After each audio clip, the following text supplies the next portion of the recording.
अगर सब कुछ मिल जाए ज़िंदगी में तो तमन्ना किसकी करोगे। अगर सब कुछ मिल जाए ज़िंदगी में तो तमन्ना किसकी करोगे। कुछ अधूरी ख्वाहिशें तो ज़िंदगी जीने का मज़ा देती है।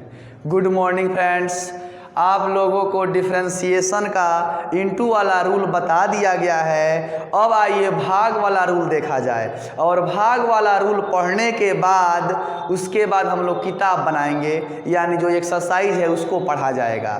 ठीक है, चलिए भाग वाला रूल देख लिया जाए, यानी भाग वाला रूल पर क्वेश्चन कैसे बनेगा उसको देख लिया जाए। अगर y बराबर 5/x हो तो इसका डिफरेंशिएशन कैसे निकाला जाएगा। ठीक है, x के रेस्पेक्ट में। तो सबसे पहले बाबू लिखाएगा differentiation with respect to x। ठीक है, तो जिसके रेस्पेक्ट में निकालते हैं उसको नीचे लिखते हैं। तो dy बटा dx u बटा v के रूप में है, यानी बटा के रूप में है, यानी भाग के रूप में है। तो पहले किसको बाहर निकालेंगे, नीचे वाले को पहले बाहर निकालते हैं। ठीक है, तो x को बाहर निकाल दीजिए। ठीक है, नीचे वाले को बाहर निकाला गया, ऊपर वाले का डिफरेंशिएशन करेंगे। d5 बाटा में dx। ठीक है, और भाग में होता है माइनस का चिन्ह। एक बार नीचे वाले को बाहर निकाल दिए हैं, ऊपर वाले का डिफरेंशिएशन कर दिए हैं। अब एक बार ऊपर वाले को बाहर निकालेंगे, यानी 5 को बाहर निकालेंगे या डिफरेंशिएशन किसका करेंगे, x का, यानी dx बटा dx। और सबका बटा होता है नीचे वाले का होल स्क्वायर। नीचे x है तो x का यहाँ स्क्वायर हो जाएगा।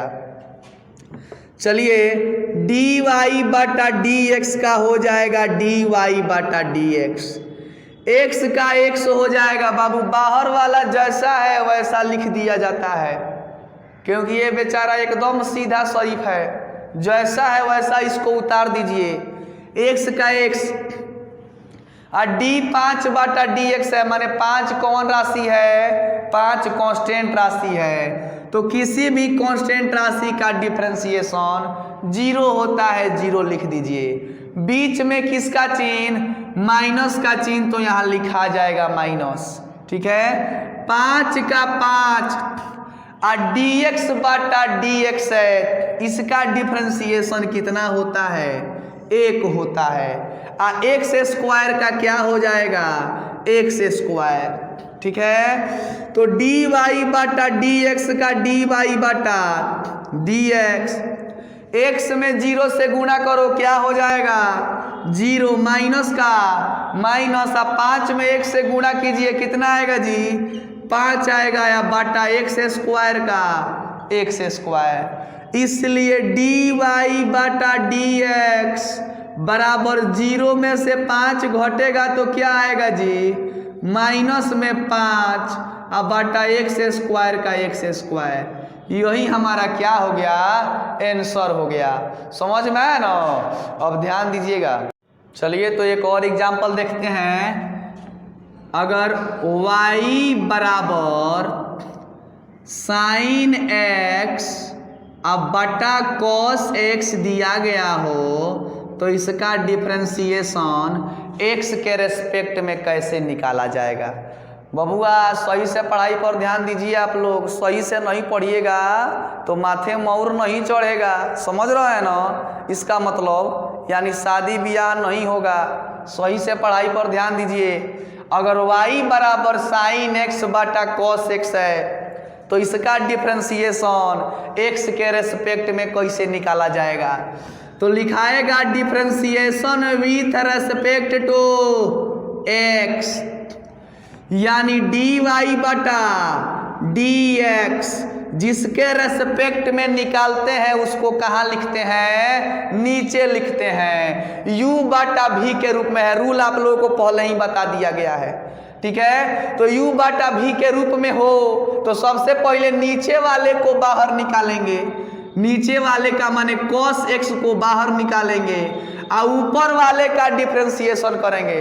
ऊपर वाले का मतलब यहाँ sin x, ये मत समझिएगा फाइनल ऊपर वाला, समझ में आ रहा है ना, ठीक है। तो नीचे वाले को बाहर निकालेंगे और sin x का डिफरेंशिएशन करेंगे, d sin x बटा dx। अब भाग में बीच में किसका चिन्ह, माइनस का। अब एक बार यहाँ ध्यान दीजिएगा, एक बार नीचे वाले को बाहर निकाल दिए हैं या ऊपर वाले का डिफरेंशिएशन कर दिए हैं, बारी बारी से प्रक्रिया करते हैं, ठीक है। अब एक बार ऊपर वाले को बाहर निकालेंगे, माने sin x को बाहर निकालेंगे और cos x का डिफरेंशिएशन करेंगे, d cos x बाटा में dx। और सबका बाटा होता है नीचे वाले का होल स्क्वायर, ठीक है। तो cos x का द होल स्क्वायर, dy बाटा dx का dy बाटा dx। बाहर वाला जैसा है वैसा लिख देंगे, cos x का cos x हो जाएगा, गुना d बाटा dx sin x बराबर फॉर्मूला क्या होता है, cos x। तो यहाँ लिख दीजिए cos x, बीच में माइनस का चिन्ह तो माइनस दे दीजिए, ठीक है। अब sin x का sin x बाहर जैसा है वैसा लिख दिया गया, कुछ नहीं तो यहाँ गुणा का चिन्ह, d बाटा dx cos x बराबर माइनस में हो गया sin x, तो लिख दिया गया माइनस में sin x। अब बाटा cos x का होल स्क्वायर है तो बाबू इसे लिख सकते हैं cos स्क्वायर x, ठीक है, क्योंकि स्क्वायर यहाँ होता है cos स्क्वायर x, ठीक है, स्क्वायर यहाँ चला आता है। तो dy बाटा dx का dy बाटा dx, cos x में cos x से गुणा करो तो cos x में cos x से गुणा करोगे तो cos स्क्वायर x। अब माइनस माइनस क्या होता है, प्लस होता है, तो लिखा जाएगा प्लस। और sin x में sin x से गुणा करो क्या हो जाएगा जी, sin स्क्वायर x। अब बाटा cos स्क्वायर x का cos स्क्वायर x, तो dy बाटा dx का dy बाटा dx। और cos स्क्वायर थीटा या प्लस sin स्क्वायर थीटा का मान आप लोगों को मालूम होगा, ठीक है। तो cos square theta plus sin square theta का मान कितना होता है, 1 होता है, तो यहाँ 1 लिखिए। अब बाटा cos स्क्वायर x लिख दीजिए, ठीक है। इसलिए dy बाटा dx 1 बाटा cos स्क्वायर थीटा बराबर क्या होता है, सेक स्क्वायर थीटा। तो यानी थीटा के रूप में x है तो सेक स्क्वायर x, यही हमारा क्या हो गया, आंसर हो गया।